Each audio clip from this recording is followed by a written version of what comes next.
Hello, I'm Rob Tinaev. You're watching the News Hour with the top stories on AzVision TV. The founder of the modern independent state of Azerbaijan, outstanding statesman as a national leader of the Azerbaijani people, Heydar Aliyev, would have turned 95 today. To mark the occasion, President Ilham Aliyev and his family, relatives and friends of the national leader visited the Alley of Honors. President Aliyev laid a wreath at the grave of the national leader and paid tribute to him. Over the past 24 hours, Armenian armed forces have violated the ceasefire along the contact line between Azerbaijan and Armenian troops 130 times, reports the Ministry of Defense of Azerbaijan. Azerbaijan still hopes that the new political leadership of Armenia will not repeat the mistakes of its predecessors and will pursue a sober-minded policy with a view of building civil and peaceful relations with the neighboring countries, said Hikmet Ajiyev, spokesperson for the Ministry of Foreign Affairs of Azerbaijan, while commenting on the remarks by new Prime Minister of Armenia, Nikol Pashinyan, on Armenia-Azerbaijan Nagorno-Karabakh conflict. By resorting to Karabakh narrative, the new Prime Minister of Armenia seems to prefer political agitation instead of being engaged in addressing daunting social-economic problems of Armenia and Armenian people. We do regret that he has started to make controversial statements about the negotiation process on resolution of Armenia-Azerbaijan Nagorno-Karabakh conflict. However, we still do hope that the new political leadership of Armenia will not repeat the mistakes of its predecessors and will pursue a sober-minded policy.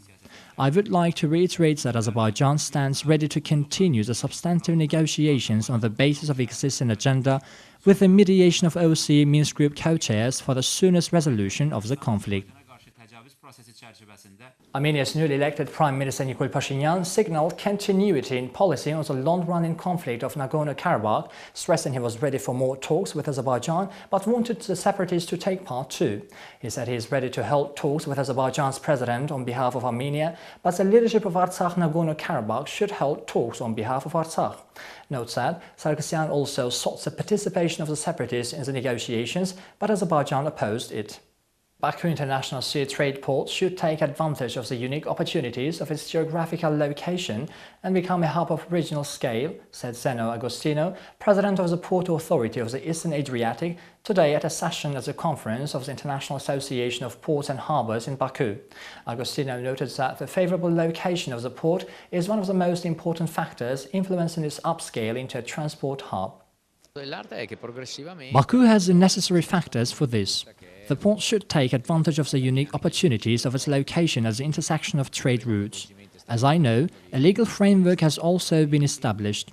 It's necessary to organize the work of customs and integrate various terminals into the port in order to develop into a hub of regional scale in the future. Meanwhile, the European Bank for Reconstruction and Development has improved the forecast for Azerbaijan's economic growth for 2018, according to the bank's updated report. Thus, the bank increased its forecast from Azerbaijan's GDP growth from 2% to 2.5% for 2018. This is while the bank forecasts a 3.5% increase in Azerbaijan's GDP for 2019.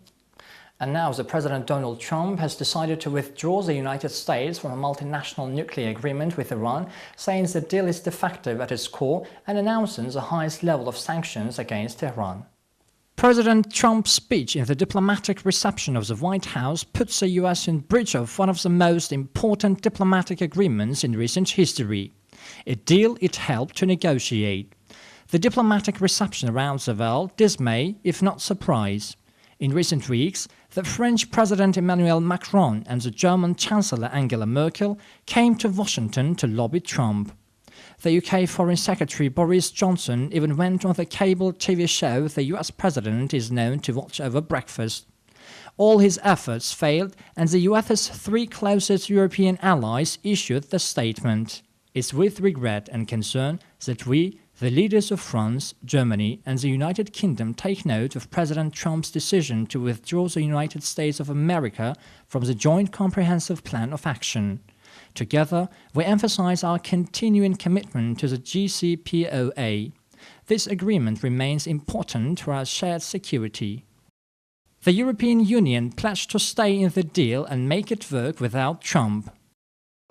The European Union is determined to act in accordance with its security interests and to protect its economic investments. Iranian President Hassan Rouhani said his government would wait a matter of weeks while he seeks guarantees from the Europeans whether the deal will still benefit them, even those pushing for the survival of the deal know there's a risk of it dying a slow death, as the diplomacy could be replaced with a slide towards a further conflict in the Middle East. Arab Tinayev, AzVision TV. Hawaii's Kilauea volcano could soon send boulders and ash shooting out of its summit crater in the kind of explosive eruption last displayed nearly a century ago. According to the scientists, the risk will rise if the lava drops below the groundwater level beneath the summit's caldera or crater-like basin. Kilauea has destroyed 36 structures, including 26 homes, since it began, releasing lava from vents about 40 kilometers east of the summit crater. Authorities previously ordered nearly 2,000 residents to leave the neighborhoods in and around the vents in the mostly rural district of Puna. However, some ignored the order and stayed to watch over their property. Authorities had to go door to door in Lanipuna to get people out of their homes. That's it from me for today. Our next edition will be tomorrow. Stay tuned for more. Thanks for watching us.